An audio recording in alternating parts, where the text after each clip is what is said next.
بہت عرصہ پہلے کی بات ہے۔ ایک پہاڑی علاقے میں فیاض نامی نوجوان رہتا تھا۔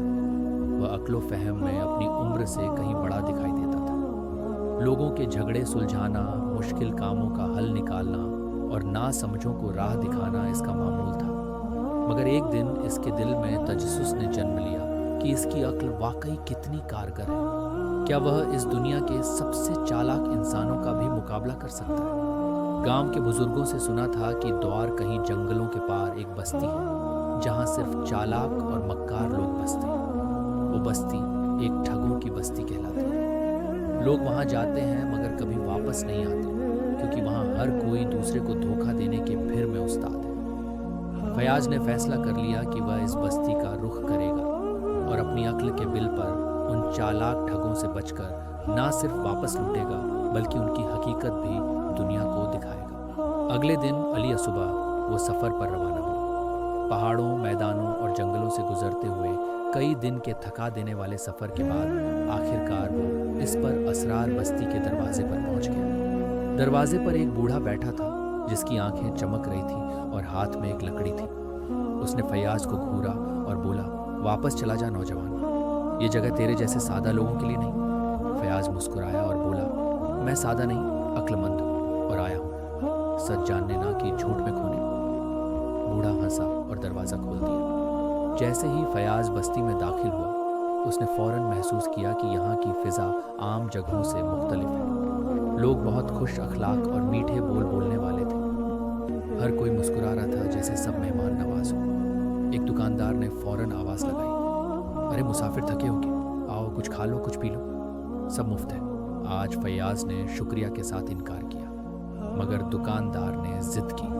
اس نے دل میں سوچا، یہ پہلا امتحان ہے، اتنی مہربانی بے سب نہیں ہو سکتی۔ وہ دکان پر گیا اور ایک لسی پی۔ دکاندار نے کہا، بس یہ رسید رکھ لو، کل دے دینا قیمت، ہم مہمان سے پیسے نہیں لیتے۔ فیاض نے رسید پر نظر ڈالی جس پر لکھا تھا 5 سونے کے سکے۔ وہ چونک گیا، صرف ایک گلاس لسی کے 5 سونے سکے، یہ تو کمال کا دھوکہ ہے۔ مگر وہ خاموش رہا اور آگے بڑھ گیا۔ اگلے دن وہ بازار گیا تو ایک عورت نے کہا، بیٹا میرے بیٹے کو تلاش کرنے میں مدد دو، وہ صبح سے گم ہے۔ فیاض نے دل میں سوچا، یہ بھی کوئی چال ہو سکتی ہے، مگر پھر بھی انسانیت کے ناطے اس نے مدد کرنے کا فیصلہ کیا۔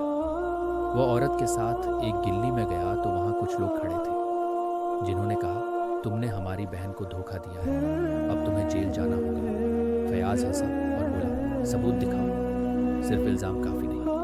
وہ لوگ حیرت سے اسے دیکھنے لگے کیونکہ پہلی بار کسی نے ان کی بات کو رد کیا تھا۔ فیاض کی آنکھیں چمکنے لگیں۔ اسے سمجھ آ گیا تھا کہ یہ بستی صرف دھوکہ دینے والوں کی نہیں بلکہ کہانی سنانے والوں کی بھی تھی۔ ہر واقعہ ایک جال تھا، ہر جملہ ایک چال۔ شام کو وہ ایک سرائے میں گیا۔ وہاں ایک بزرگ بیٹھا تھا جو کتابیں بیچ رہا تھا۔ اس نے فیاض کو کہا، بیٹا یہ کتاب لے لو، اس میں ہر ٹھگ کی چال درج ہے، صرف ایک چاندی کا سکہ۔ فیاض نے پوچھا، اگر سب چالیں اس میں لکھی ہیں تو تم خود کیوں ٹھگوں سے نہیں بچ سکے؟ بزرگ خاموش ہو گیا۔ فیاض مسکرایا، بس یہی فرق ہے، عقل اور چالاکی میں پر رات گئے۔ وہ بستی کی مسجد کے قریب بیٹھا سوچ رہا تھا، یہ صرف ابتدا ہے، ابھی بہت سے جال میرا انتظار کر رہے ہیں، لیکن اگر میں ہوشیار رہا تو سچائی کی روشنی سے اس بستی کے اندھیرے کو چیر سکتا ہوں۔ اور اسی ارادے کے ساتھ وہ اگلے دن کے لیے تیار سو گیا۔ صبح جب فیاض بیدار ہوا تو سورج کی کرنیں بستی پر کچھ عجیب جاویے سے پڑ رہی تھیں، جیسے روشنی بھی اس جگہ سے خوف کھاتی ہو۔ اس نے خود کو تازہ دم کیا اور ارادہ باندھا کہ آج وہ بستی کے بیچوں بیچ جائے گا جہاں سب سے شاطر دماغ بستے ہیں۔ راستے میں وہ ایک چوک پر پہنچا جہاں مجمع لگا تھا۔ درمیان میں ایک شخص اونچے تخت پر بیٹھا لوگوں کو سنہری خواب دکھا رہا تھا۔ وہ کہہ رہا تھا، میرے پاس ایسی زمین ہے جو سونے کی پیداوار دیتی ہے، جو بھی سرمایہ لگائے گا امیر ہو جائے گا۔ لوگ جھوم جھوم کر تالیاں بجا رہے تھے، مگر فیاض نے غور کیا کہ وہ زمین صرف نقشے میں تھی، حقیقت میں کسی نے نہ دیکھی نہ چھوئی۔ جب اس شخص نے فیاض کو دیکھا تو بولا، نوجوان کیا تم دولت مند بننا چاہتے ہو؟ فیاض نے جواب دیا، پہلے یہ بتاؤ کہ تم خود کیوں غریب ہو، اگر زمین اتنی زرخیز ہے۔ مجمع خاموش ہو گیا، سب کی آنکھیں اس شخص پر جم گئی، مگر وہ چالاک تھا۔ दूसरों को अमीर करके खुशी हासिल करता हूँ, मेरी दौलत दुआओं में है। लोग फिर तालियां बजाने लगे, मगर फयाज जान गया था कि इस बस्ती में अल्फाज को हथियार बनाया जाता है, सच को झूठ में लपेट कर पेश किया जाता है। फयाज वहां से निकला तो एक छोटा लड़का दौड़ता हुआ आया और बोला, भाईजान मेरी माँ बीमार है, दवा के लिए पैसे दो। फयाज झुका, लड़के की आंखों में देखा और पूछा, माँ का क्या नाम है? लड़का उलझ गया, कुछ बोल ना पाया। फयाज हंसा जा अपनी चालाकी कहीं और आजमा।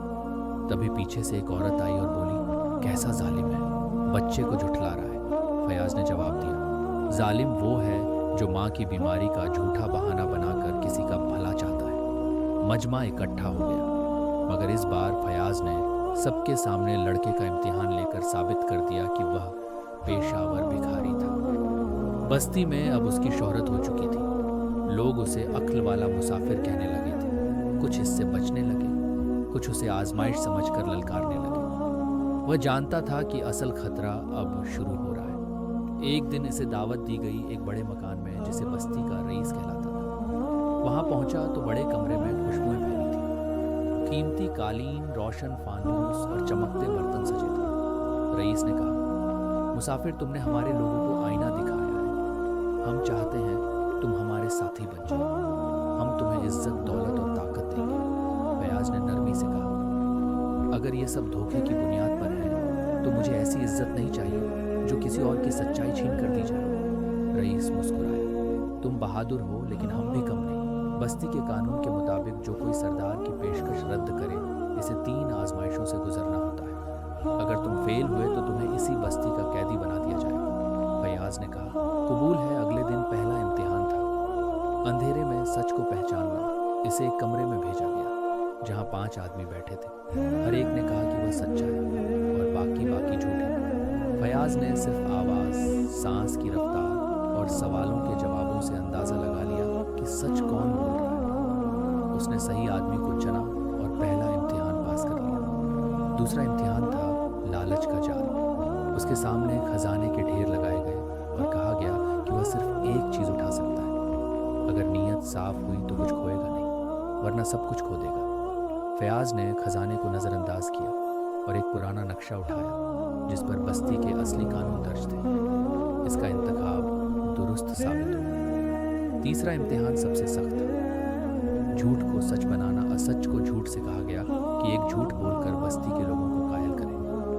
अगर वह कामयाब हो गया तो जीत जाएगा। फयाज ने सबके सामने खड़े होकर कहा, मैंने तुम्हें सब कुछ झूठ कहकर सिखाया, तुम्हें हकीकत से मुतफिर किया, तुम्हें धोखा दिया। लोग हैरान हुए, मगर वह बोलता रहा। और अगर तुम यह मान लो तो साबित हो जाएगा कि तुम सच और झूठ में फर्क नहीं कर सकते, क्योंकि जब भी कोई सच कहता है तुम उसे झुठला देते हो, और जब झूठा चालाकी से बोले तो तुम तालियां बजाते हो। मजमा खामोश हो गया। फिर कुछ लोग झक गए, कुछ शर्मिंदा हुए, कुछ ने तालियां बजाई और रईस ने ऐलान किया, तुमने हमें आईना दिखाया, तुम तीनों आजमाइशों में कामयाब रहे। मगर इस रात रईस ने खुफिया मुलाकात बुलाई और कहा, यह नौजवान हमारे लिए खतरा बनता जा रहा है। अगर ये वापस गया तो हमारी बस्ती का राज ईशा हो जाएगा, इसे रोकना होगा। अंधेरे में साजिशें जन्म लेने लगी और फयाज के लिए खतरा पहले से कहीं ज्यादा बढ़ गया। अब यह सिर्फ आजमाइश का खेल नहीं रहा था, बल्कि बस्ती की हकीकत बचाने और सच्चाई की जीत का मरका बन चुका था। फयाज को इस रात नींद नहीं आई। इसे एहसास हो चुका था कि अब मामला सिर्फ अक्ल आजमाने का नहीं रहा, बल्कि जिंदगी और मौत की बाजी लग चुकी है। जिस बस्ती में वह हक और सच के अलंबरदार बनकर आया था, वह बस्ती अब उसे खामोश करना चाहती थी, मगर वह डरने वालों में से ना था। उसने तय कर लिया कि अगर सच्चाई के लिए लड़ना है तो आखिरी सांस तक लड़ेगा। सुबह हुई तो बस्ती का माहौल गैर मामूली था। रास्ते सुनसान थे, खिड़कियां बंद, लोग घरों में दबके हुए थे। सिर्फ एक ऐलान गूंज रहा था जो रईस ने करवाया था। आज बस्ती के मैदान में अक्लमंद नौजवान का आखिरी फैसला होगा। जो कोई इसके साथ है सामने आए, वरना खामोशी में हिफाजत है। फयाज तन्हा मैदान में गया, मगर उसकी हैरत की इंतहा ना रही जब वहां बस्ती के पुराने ठग दुकानदार, फकीर और वह औरत जिसने बच्चे का बहाना किया था, सब इकट्ठे खड़े थे। रईस तख्त पर बैठा था और उसके इर्द गिर्द कई मुसल्ला लोग खड़े थे। उसने कहा, फयाज, तुमने हमारी बस्ती को तोड़ा है, हमारे निज़ाम को चैलेंज किया है। अब तुम्हें सज़ा दी जाएगी और फिर एक मौका दिया जाता है।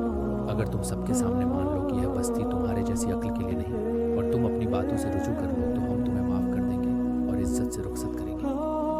फयाज ने गहरी सांस ली, इर्द गिर्द देखा और बुलंद आवाज़ में बोला, मैं झूठ नहीं बोल सकता, चाहे इसका अंजाम मेरी जान की बाजी ही क्यों ना हो। तुम्हारा निज़ाम मक्काराना है। तुम लोगों की भूल भलियों में कैद करके उन्हें गुलाम बनाते हो। तुम झूठ को सच कहलवाते हो और सच को जुर्म बना देते हो। एक लम्हा को मैदान खामोश हो गया। रईस ने इशारा किया और मुहाफिज फयाज की तरफ बढ़े, मगर इसी लम्हे मजमा में से एक शख्स चीखा था, बस बहुत हो गया। वो वही फकीर था जिसने पहले फयाज को गुमराह करना चाहा था। उसने कहा, ये लड़का सच कह रहा है, हम सब झूठ बोल बोल कर थक चुके हैं, अब हम खुद अपने जाल में फंस चुके हैं। इसके साथ ही दो और लोग आगे बढ़े, फिर एक और, फिर मैदान का मंजर पलट गया। वही लोग जो बरसों से रईस के खौफ में थे, अब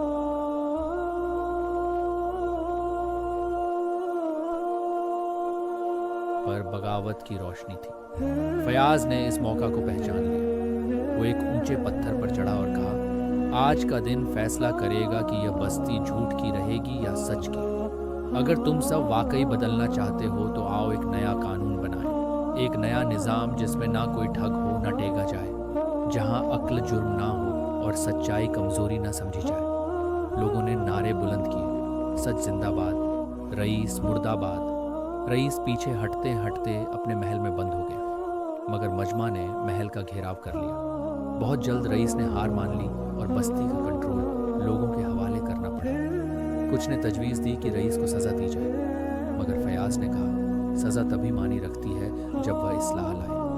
अगर हम भी जुर्म से बदला लें तो हम और वह बराबर हो जाएंगे। रईस को बस्ती से जलावतन कर दिया गया और उसके तमाम साथियों को आवामी अदालत के सामने पेश किया गया। फयाज ने कई दिन इस बस्ती में गुजारे, नए उसूल बनाए, लोगों को उनके असल चेहरों से रोशनास कराया, बच्चों को तालीम दी और बूढ़ों को इज्जत दी। बस्ती का नाम ठगों की बस्ती उसे बदलकर रोशनी नगर रख दिया गया। जब सब कुछ संभल गया तो फयाज ने रुखसत की तैयारी की। लोग उसे रोकना चाहते थे, मगर वह बोला, मेरा काम सच फैलाना है और अभी कई बस्तियां बाकी हैं जहां झूठ के अंधेरे छाए हुए हैं। जाते हुए एक छोटा बच्चा दौड़ता हुआ आया और बोला, अच्छा इंसान, तुम फिर आओगे ना? फयाज ने मुस्कुराकर जवाब दिया, जब भी तुम्हें सच्चाई की ज़रूरत हो तुम मुझे पाओगे। और वो पहाड़ों की तरफ रवाना हो गया, जहाँ सूरज की पहली किरण इसके चेहरे पर पड़ी, जैसे कुदरत ने इसकी फतह पर मेहर लगा दी। यूं एक अक्लमंद नौजवान ना सिर्फ एक ठगों की बस्ती को बदल गया, बल्कि दुनिया को यह सबक दे गया